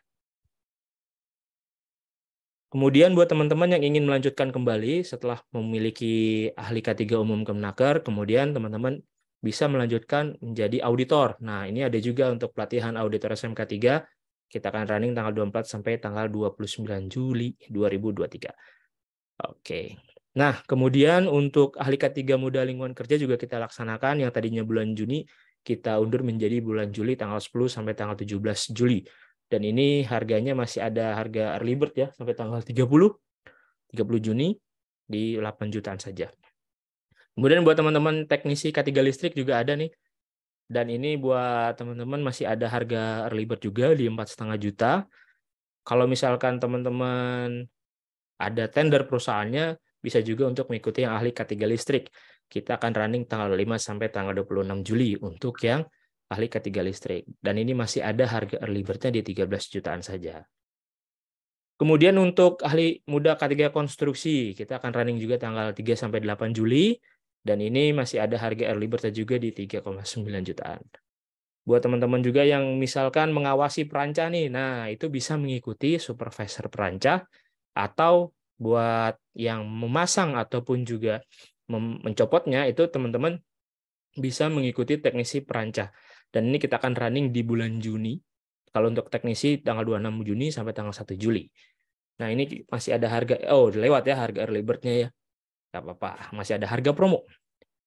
Nah, kalau buat teman-teman yang di perusahaannya itu mendapat tugas, misalkan di perusahaannya mendapat tugas tanggap darurat, bisa juga untuk mengikuti kelas K3 kebakaran kelas D. Dan ini kita akan running tanggal 26 sampai tanggal 30 Juni. Dan ini kita masih ada harga promo di 4,5 jutaan. Atau untuk yang P3K nih, ada juga tanggal 24 sampai tanggal 28 Juni. Nah, buat teman-teman yang bekerja di ketinggian, ada juga TKBT tingkat 2, kita akan laksanakan tanggal 23 Juni sampai tanggal 27 Juni. Harga promo di 39.50. Dan buat TKPK tingkat 1, kita akan running di bulan Juli, tanggal 24 sampai tanggal 28 Juli. Dan ini kita masih ada harga promo di 5,5 juta. Nah, ini yang paling banyak sering dipalsukan untuk SEO forklift ya. Dan ini di Mediatama ada pelatihan operator forklift, kita akan running tanggal 20 sampai tanggal 23 Juni. Dan masih ada harga promo di 3750 dengan potongan lagi diskon 100.000 untuk memasukkan kode referral. Kemudian untuk teman-teman di rumah sakit, kalau misalkan ada akreditasi, biasanya suka ditanyain untuk sertifikasi K3 rumah sakit nih. Bisa juga diikuti di tanggal 10 sampai tanggal 13 Juli untuk yang Kemenaker. Masih ada harga promo juga di tanggal 30 Juni. Kemudian buat yang BNSP-nya juga kita akan running bulan Juli, tanggal 4 sampai tanggal 8 Juli, dan plus penambahan sertifikat 10 ya untuk awareness-nya. Nah, ini yang lanjutan dari yang dijelaskan oleh Pak Yusadi. Kita juga ada untuk pelatihan sertifikasinya dari Kemenaker. Untuk petugas K3 utama ruang terbatas di Kemenaker, tanggal 24 sampai tanggal 29 Juli. Kalau untuk yang Madya juga kita laksanakan tanggal 24 sampai tanggal 29 Juni. Jadi buat teman-teman yang masuk ke dalam ruang terbatasnya, masuk ke dalam lubangnya itu bisa ikutan yang utama. Tapi kalau untuk yang mengawasi di atas, itu teman-teman bisa mengikuti yang Madya tanggal 24 sampai tanggal 29 Juli. Dan ini masih ada harga promo. Kemudian ada juga kita kelas di hari Senin ya untuk upgrading integrated QSM management system. Silakan nanti teman-teman bisa mengikuti di hari Senin dengan harga Rp150.000. Kemudian untuk semua ATK standar Mediatama yang didapatkan peserta itu mulai dari tas, agenda kerja, rencana hingga kemeja. Nah, ini yang akan didapatkan oleh teman-teman peserta sesuai dengan pelatihan yang diambil. Kemudian buat teman-teman yang ingin belajar lebih lanjut seputar K3, nah Mediatama ada nih e-course yaitu Milea, Mediatama Learning Academy. Dan ini teman-teman bisa tonton videonya sampai dengan selesai, nanti ada pre-test, post-testnya, kemudian nanti teman-teman bisa mendapatkan sertifikatnya. Kemudian buat teman-teman yang sedang mencari kerja juga bisa, di sini di mediatama.co.id ada menu karir, tinggal diklik aja, nanti akan ada ratusan lowongan pekerjaan yang teman-teman bisa lamar, dan ini tinggal masukin CV aja. Kemudian nanti untuk dari perusahaan terkait akan menghubungi teman-teman apabila memasuki kualifikasi. Kemudian kalau misalkan belum punya CV atau belum update CV, di aplikasi Mika Super App K3 ini ada buat CV online. Nah, silakan diklik, kemudian nanti ada menu buat CV online, dan template-nya silakan teman-teman pilih dan gratis. Masukkan saja seluruh kolom dengan lengkap dan juga file-file pendukungnya, tinggal klik selanjutnya. Otomatis CV-nya tinggal bisa di-download. Kalau misalkan teman-teman buat banyak juga bisa. Nah, historinya bisa lihat di menu akun, kemudian histori CV. Di sini akan ada banyak nih nanti untuk histori-histori CV yang teman-teman buat. Kemudian menarik lagi ada bisa mendapatkan uang saku sebesar 3 juta per bulan. Caranya tinggal masuk saja ke dalam pasukan reseller Mediatama. Caranya gampang, ada di sistem referral, ada di menu akun, kemudian referral. Nah, tinggal kopikan saja, salin kode referral ini pada saat ada teman kita ataupun kita sendiri yang ingin melakukan pelatihan misalkan di Mediatama. Nah, kode referral yang punya kita tadi tinggal disalin aja, kemudian nanti orang atau teman kita yang mendaftar akan mendapatkan potongan 100.000, kemudian kita yang mereferensikan mendapatkan 5% dari total pelatihannya. Kemudian untuk penarikan saldo juga gampang, silakan tambahkan rekening, klik ubah rekening, lalu setelah itu klik tarik saldo, kemudian saldo bisa ditarik minimal 1,3 juta. Dengan catatan untuk pelatihan terakhir harus sudah selesai running terlebih dahulu. Kalau belum mencapai 1,3 juta, wajib dikumpulkan terlebih dahulu. Kemudian untuk share pelatihannya juga gampang, klik titik 3 yang ada di pojok kanan atas, kemudian tinggal di-share atau bagikan pelatihan. Ataupun teman-teman ingin menghubungi PIC terkait juga bisa, dan untuk mengunduh proposal apabila misalkan perusahaan teman-teman ingin tahu nih proposalnya juga bisa untuk diklik unduh proposal. Nah, buat teman-teman yang ingin informasi lebih lanjut terkait sertifikasi Kemenaker RI, BNSP, ataupun in-house training, silakan hubungi nomor yang tertera di depan layar dan juga pastikan sudah memfollow akun sosial media Mediatama ya, mulai dari Instagram, Facebook, YouTube, dan juga TikTok. Kemudian buat teman-teman jika ada yang ingin kerjasama sebagai sponsor, bisa juga untuk produk-produk seperti APAR, P3K, ataupun APD, silakan hubungi nomor yang tertera di depan layar. Ataupun juga buat teman-teman instruktur nih, bisa juga untuk sharing ilmu dan mendapatkan passive income di kolega, kami membuka kesempatan untuk para instruktur bisa bergabung di komunitas Media Tama 2023. Oke, nah sudah makin banyak yang bertanya Pak Yushadi di kolom Q&A ya. Kita akan jawab satu persatu. Dimulai dari atas nih, terkait tadi minimal oksigen dari Pak Amir. Minimal oksigen yang ada di ruang terbatas itu berapa, Pak? Mungkin boleh dijelasin kembali, Pak. Oke, untuk karena apa namanya untuk di area kita sesuai dengan kebutuhan oksigen di apa untuk bekerja secara normal segala macam kita butuh antara 19,5 sampai 23%. Ya. Di bawah 19,5% itu kita nggak boleh bekerja karena itu akan nanti mengurangi apa namanya kebutuhan oksigen di dalam darah dan itu akan mempengaruhi otak kita, mempengaruhi daripada apa penyerapan oksigen dalam darah dan sebagainya. Ya, itu jadi batasnya antara 19,5 sampai 23%. Di bawah itu kita nggak boleh kerja. Di atas itu pun juga ya, nggak boleh kerja. Kita, ya. Oke, baik. Seperti itu ya, Pak Amir. Lanjut lagi nih, Pak, terkait gas. Tadi oksigen, ini juga terkait oksigen atau gas. Gas apa saja yang ada di ruang kerja yang dapat membahayakan pekerjaannya itu sendiri, Pak? Oke. Seperti yang tadi saya jelaskan, ada kita fokus pada tiga kelompok gas. Satu adalah oksigen, karena kita butuh oksigen. Ingat bahwa standar ini adalah untuk apa namanya perlindungan pada orang. Orang yang bekerja dalam juga butuh oksigen, jadi harus ada batasnya. Kemudian gas-gas yang ada dalam ruang terbatas itu biasanya yang berbahaya adalah gas-gas yang beracun, ya. Kayak H2S, CO, segala macam itu berbahaya karena bisa aja menyebabkan oksigen yang dalam darah kita berkurang karena diikat oleh CO, gitu. Sehingga ya nanti mengakibatkan kita juga akan kekurangan oksigen, nggak bisa berpikir dan sebagainya. Ya. Begitu pula juga kalau misalkan ada gas-gas yang mudah terbakar atau meledak, misalkan kayak gas metan, metana, mungkin ada gas-gas propana, butana, dan sebagainya, hidrokarbon, itu akan begitu dipicu oleh ada dua kondisi yang lain, unsur yang lain, ada oksigen atau ada panas, ya bisa meledak gitu ya. Nah itu yang harus kita fokus untuk mengendalikan, mengidentifikasikan dan juga mengukur apakah itu masih aman atau enggak. Oke? Oke, baik. Kita lanjut nih Pak. Nih menarik lagi nih seputar pekerjaannya juga nih. Berdasarkan dari Pak Khairil, berdasarkan potensi bahaya yang udah disebutkan tadi, apakah cukup mempunyai sertifikasi ruang terbatas saja atau diwajibkan juga memiliki sertifikasi K3 lainnya nih Pak? Mungkin seperti K3 kimia atau K3 listrik. Dan ini ada lagi sambungannya, mungkin ada beberapa perbandingan kali ya. Jadi ada orang yang memang dia pekerja ahli teknik tapi belum punya sertifikat. Ada juga yang dia apa namanya sudah punya sertifikat tapi hanya HSE officer. Nah, apakah boleh nih untuk pekerja yang teknik yang belum punya sertifikasi tadi bisa masuk atau bisa bekerja di ruang terbatas itu sendiri? Bagaimana, Pak?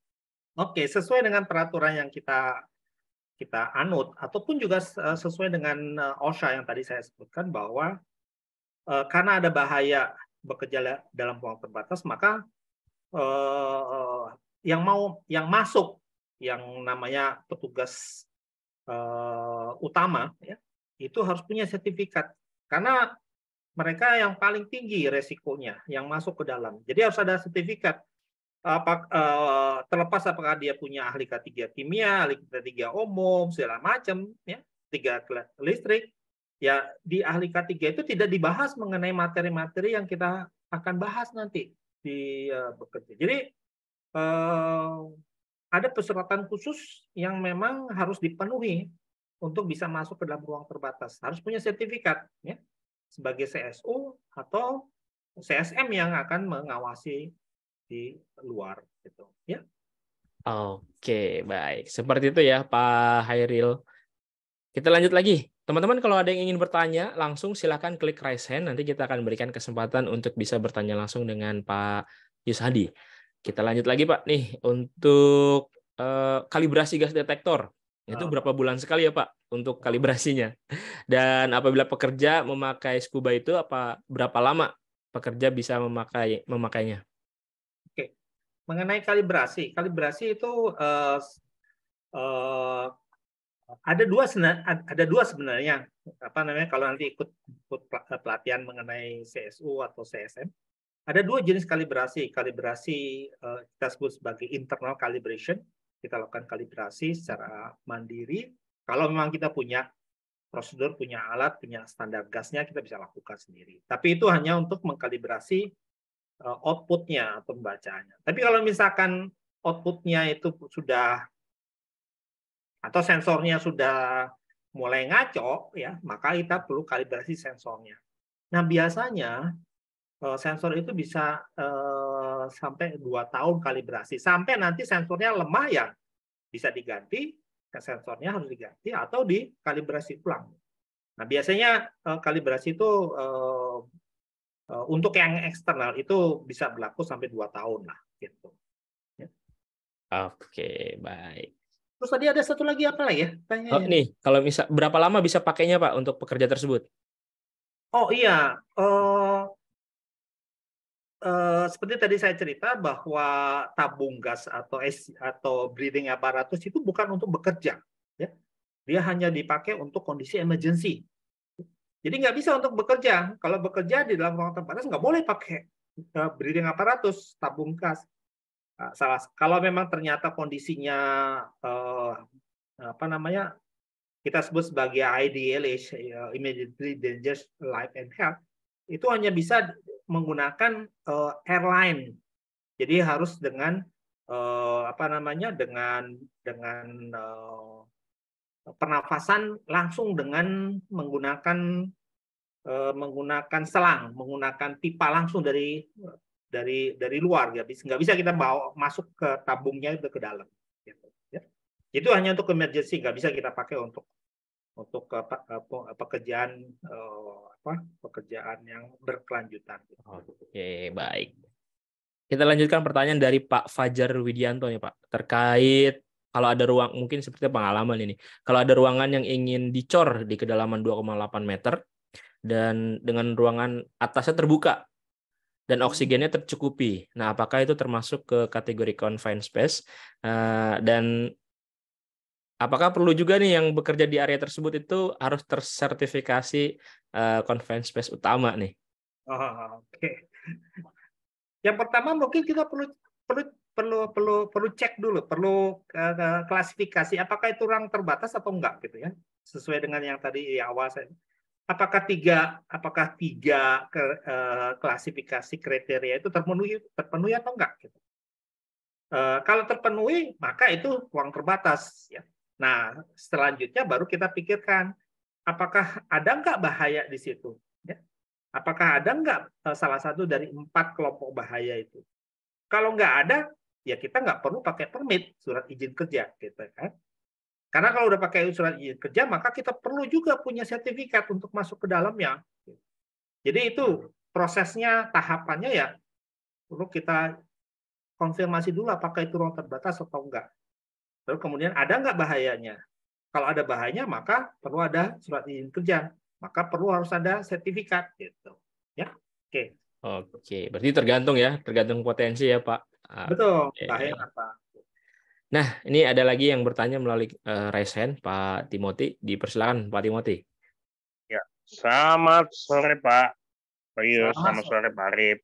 Pak, halo Pak, dengar suara saya Pak? Ya, silakan. Iya Pak.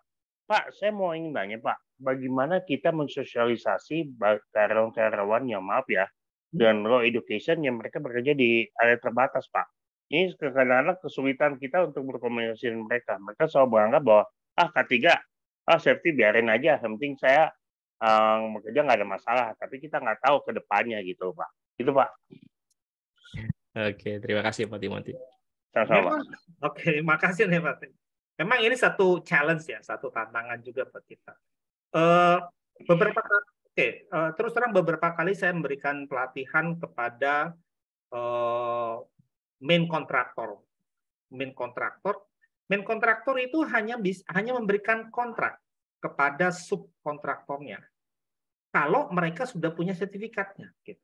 Jadi sekarang main kontraktor nggak mau memberikan kerjaan tuh kepada subkontraktor kalau mereka nggak punya sertifikat. Gitu. Ya. Sekarang jadi satu barrier gitu kan. Kenapa? Karena kalau ada apa-apa yang tanggung jawab adalah yang memberi pekerja, yang jadi kerja, yang memberi kerjaan. Karena kalau misalnya nih ada kecelakaan, maka yang ditanya adalah siapa yang ngasih kerjaan itu? Dia harus tanggung jawab. Kalau memang misalnya pekerjanya tidak memenuhi persyaratan, loh kenapa dikasih kerjaannya? Nah sekarang jadi memang ini jadi satu banyak perusahaan yang memberikan satu batasan gitu. Saya kasih kerjaan sama kamu kalau kamu punya sertifikat. Kalau enggak. Karena nanti kalau ada apa-apa saya yang tanggung jawab gitu. Nah, ini yang memang kadang-kadang memang mungkin belum, ya terus terang aja peraturan ini kan relatif belum terlalu lama, kemudian sosialisasinya juga belum ya. Yang mudah-mudahan beberapa PJK 3 ini juga mensosialisasikan bahwa ini perlu gitu ya. Oke, gitu mungkin. Oke, baik. Terima kasih Pak Yusadi. Kita lanjut pertanyaan dari kolom Q&A nih Pak, terkait penyelamatan di ruang terbatas seperti yang tadi di awal itu ada fotonya. Nah, apakah perlu dilakukan gas test dulu Pak sebelum melakukan penyelamatan, walaupun sebenarnya kita udah menggunakan breathing apparatus nih? Kalau namanya emergency, ya, kalau melakukan emergency atau evacuation, ya, rescue, nanti dalam pelatihan ada dalam train itu ada materi mengenai rescue, bagaimana penyelamatan segala macam. Kalau namanya emergency ya kita nggak bisa lagi kita sudah dilengkapi dengan peralatan-peralatan yang untuk mencegah atau menghindarkan terjadinya kecelakaan segala macam. Seperti misalkan pakai breathing apparatus itu kan juga salah satu peralatan untuk pencegahan. Ya. Jadi kita nggak perlu lakukan lagi. Kalau memang ada itu kita lakukan dulu. Misalkan ternyata konsentrasi gas yang berbahaya tinggi, masa kita nggak bisa masuk padahal kita harus menyelamatkan orang. Ya, oke. Ada lagi yang lain? Oke, baik. Ada lagi nih Pak, dari Pak Reza Aristiawan. Nah, ini menarik juga nih. Apakah petugas gas tester dan petugas ahli confined space boleh orang yang sama selama memiliki sertifikat kompetensi, atau harus mandatory adalah person yang berbeda? Karena bisa aja nih demi alasan penghematan biaya perusahaan ada personal yang jadinya merangkap jabatan nih Pak. Sebenarnya dalam sertifikasi atau pelatihan atau kompetensi nggak ada pembatasan ya. Satu orang bisa punya sertifikat sebagai confined space utama, confined space media, kemudian untuk rescuer atau gas tester nggak ada masalah. Tapi harus diyakinkan pada saat dia melakukan kerja, dia kerja sebagai apa, role-nya sebagai apa.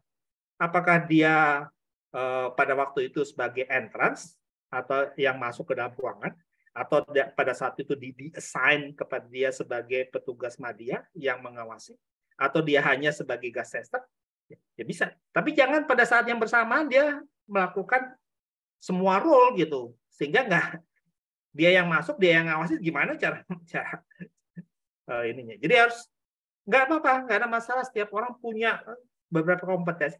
Tapi pada saat dia melakukan pekerjaan harus jelas dia sebagai apa, role-nya sebagai apa. Ya. Oke, baik. Kita lanjut lagi nih Pak, dari Pak Muhammad Yusuf. Nah, mengenai pekerjaan confined space, diwajibkan ada regu tanggap darurat. Apakah regu tanggap darurat tersebut wajib untuk orang yang memiliki lisensi, misalkan P3K, atau bisa dilakukan siapa aja yang ada di lokasi jika ada kejadian yang tidak diinginkan terjadi? Oke. Kita mengenal ada pelatihan mengenai rescuer. Rescuer adalah untuk tim, salah satu daripada tim tanggap darurat. Ya. Makanya di dalam pekerjaan ruang terbatas, salah satunya adalah harus dipersiapkan mengenai tim emergency. Nah, tim emergency itu bisa aja tim tanggap darurat yang ada di perusahaan itu, di kawasan itu. Atau memang khusus kalau memang misalkan pekerjanya banyak, kontraktor yang banyak melakukan pekerjaan-pekerjaan ruang terbatas, mereka bisa aja punya tim khusus, ya, tim khusus dalam ruang terbatas untuk bekerja ruang terbatas. Tapi kalau emang nggak punya atau di perusahaan itu sudah ada tim emergency, maka tim emergency itu harus siap-siap kalau memang misalnya ada kondisi yang mengharuskan mereka merespon, gitu. Ya. Jadi apa namanya, bisa itu tim emergency di perusahaannya. Nah, mereka perlu dikasih tahu bahwa ada pekerjaan ruang terbatas sehingga kalau memang dibutuhkan saat itu mereka segera bisa memberikan respon. Ya. Oke, baik. Kita lanjut lagi. Nah, ini ada terkait alat tes oksigen nih, Pak. Adakah cara lain apabila tidak memiliki alat tes oksigen? Nah, itu ada nggak, Pak? Seperti yang saya bilang, agak sulit ya kalau kita hanya mengandalkan kepada orang, kita nggak bisa karena oksigen nggak tercium, nggak berbau, tidak berwarna, sehingga kita sebagai makhluk sempurna aja terbatas untuk bisa menciumnya gitu, atau mendeteksi. Gas detektor memang tidak semata-mata untuk pekerjaan di ruang terbatas. Ya. Ada banyak sih gas-gas tester, gas detektor yang untuk bisa mendeteksi gas-gas. Ya. Ada yang khusus juga bisa mendeteksi gas oksigen juga ada. Ya. Ada dia yang khusus. Jadi tinggal kita mau milih apa? Apakah khusus untuk oksigen atau bermacam-macam jenis gas. Ya. Makanya kita sering sebut sebagai single gas detector atau multi gas detector. Kalau single gas ya hanya bisa mendeteksi satu jenis gas saja. Kalau multi gas ya bermacam-macam gas yang bisa dideteksi. Tergantung kita mau milih yang mana, gitu ya. Oke.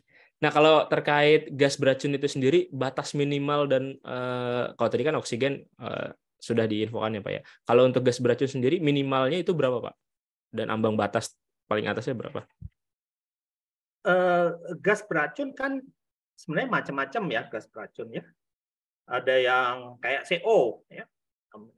Gas CO, karbon monoksida itu nilai ambang batasnya adalah 30 ppm. Ya. Maka sampai batas 30 ppm, dia tidak memberikan dampak negatif kepada tubuh. Tapi kalau di atas 30 ppm, apalagi jauh di atasnya sampai ratusan ribuan, maka nanti dampaknya kepada akut langsung pada saat itu. Tapi kalau tidak sampai setinggi itu, mungkin lama-kelamaan juga akan menyebabkan hemoglobin dalam darah kita juga, pengikatan oksigennya akan menurun dan sebagainya. Jadi tergantung dari masing-masing gas. Masing-masing gas mempunyai nilai ambang batasnya memang berbeda-beda. Ya. Oke, baik. Seperti itu ya, Pak Rian, Pak Hairul Ramlan. Nah, teman-teman, Bapak Ibu semuanya, ada lagi yang ingin bertanya? Kalau misalkan ingin bertanya, bisa bertanya melalui kolom Q&A ataupun klik raise hand agar bisa bertanya langsung dengan pembicara kita pada siang hari ini. Oke. Sudah tidak ada? Oke, baik. Pak Yusadi, sepertinya teman-teman sudah cukup paham nih terkait materi tentang confined space, dan sepertinya kita juga bisa nanti agendakan lagi untuk materi-materi lain ya, dan kita akan coba jadwalkan kembali. Sebelum kita closing, Bapak Ibu semuanya, mari kita sama-sama dengarkan yang terlebih dahulu. Atau Pak Yusadi ada yang mau disampaikan lagi, Pak, terkait materi? Saya boleh sedikit aja mengenai apa namanya, memperkenalkan mengenai asosiasi, Boleh, kan? Boleh banget, Pak. Silakan, Pak Yusadi. Ya, hanya untuk sharing aja mengenai. Ya. Silakan, Pak. Udah muncul belum ya? Sudah muncul. Coba mau memperbesarnya gimana ya? Saya lupa. Klik F5 bisa. F5.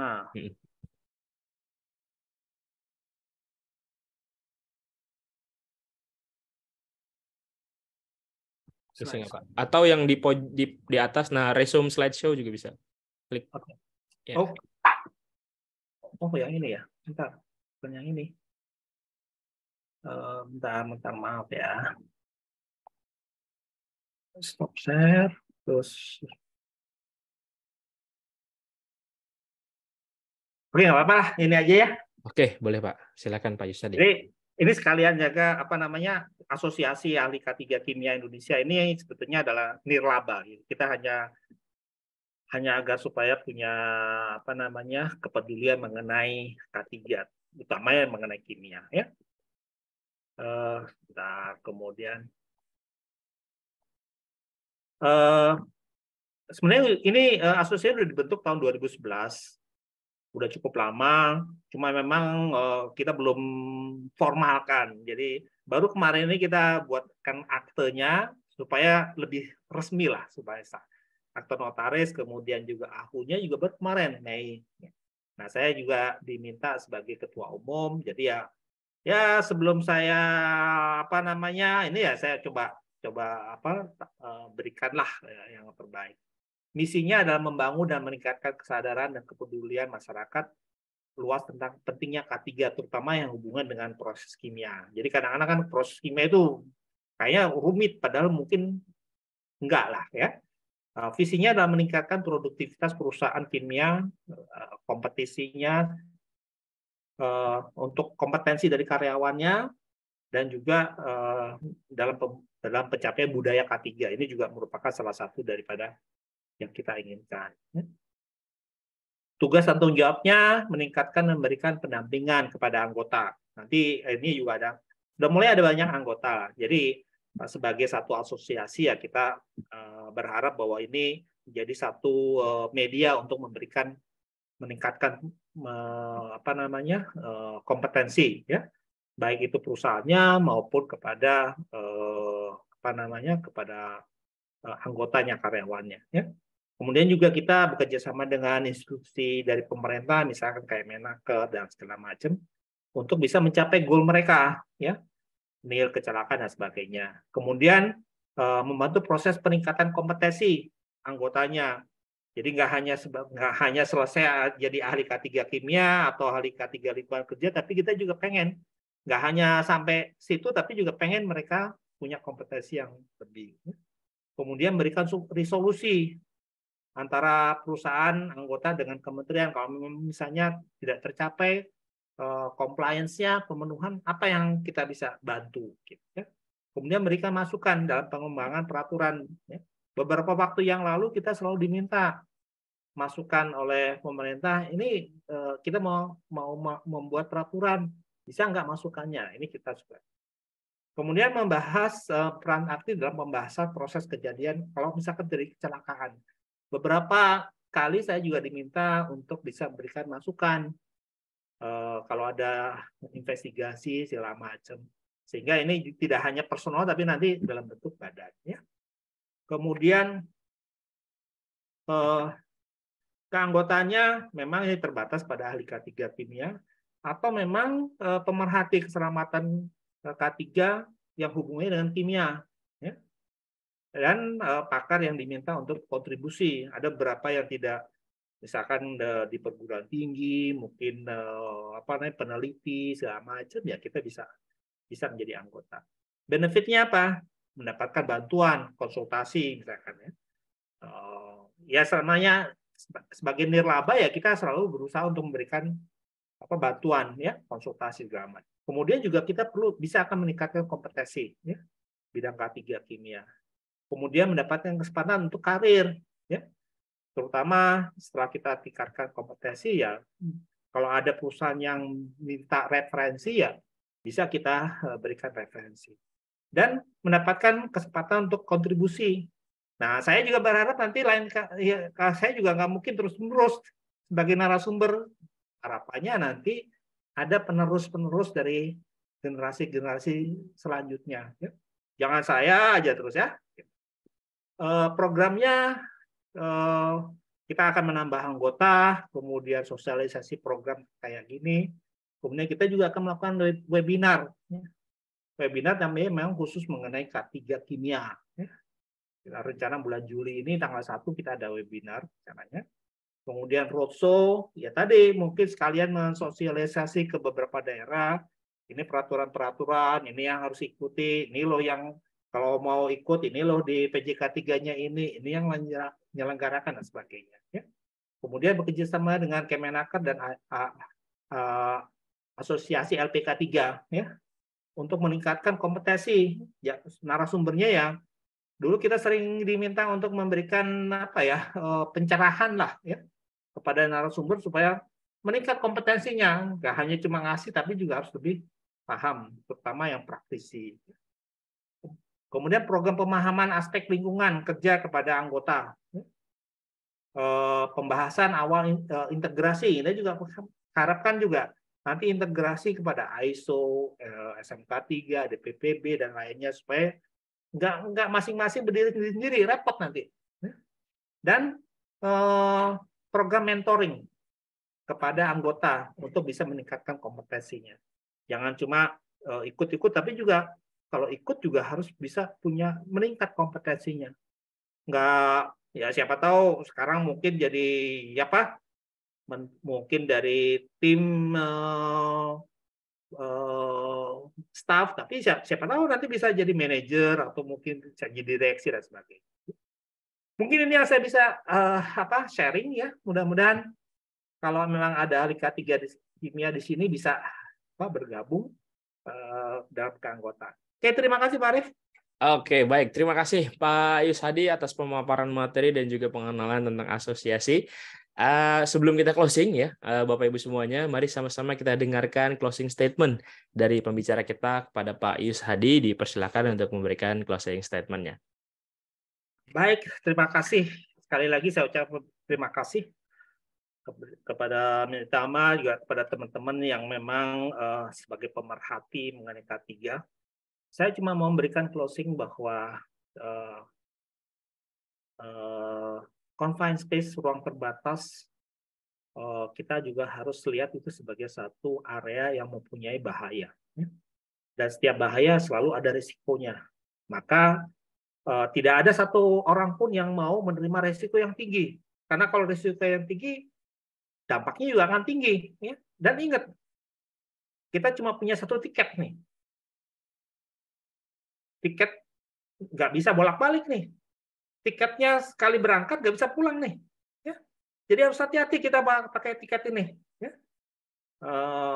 Banyak kejadian-kejadian kecelakaan di ruang terbatas. Makanya selalu saya ini kan ruang terbatas adalah deadly space, ruangan-ruangan yang bisa menyebabkan kematian. Maka harus hati-hati. Ya. Harus hati-hati di sana. Kita harus bisa menjaga keselamatan kita, keluarga kita, teman-teman dan sebagainya. Ya, maka tolong hati-hati, selalu pikirkan mengenai keselamatan, ya, terutama kalau mau bekerja di ruang terbatas. Ya. Oke, terima kasih. Mudah-mudahan ini berguna, mudah-mudahan bisa meningkatkan kepedulian, awareness mengenai safety. Terima kasih. Assalamualaikum warahmatullahi wabarakatuh. Waalaikumsalam warahmatullahi wabarakatuh. Terima kasih Pak Yus Hadi. Terima kasih juga teman-teman semuanya sudah hadir di webinar Kolegium Media Tama hari ini tentang confined space. Mudah-mudahan apa yang disampaikan dengan Pak Yus Hadi bisa bermanfaat untuk kita semuanya, terutama untuk keselamatan kita semua. Tapi sebelum itu ya, saya seperti janji saya di awal, Pak Yus Hadi dan juga teman-teman semuanya, jangan dulu kemana-mana. Kita akan berikan satu door prize nih untuk satu orang yang beruntung, yaitu berupa pelatihan sertifikasi auditor SMK 3. Diberikan gratis untuk satu orang pemenang. Nanti untuk teman-teman yang namanya muncul, silahkan bisa klik raise hand ya, dan kita bisa lihat siapakah yang mendapatkan pemenangnya. Oke, kita putarkan. Siapakah yang akan mendapatkan door prize sertifikasi auditor SMK 3 yang pertama dari selamat kepada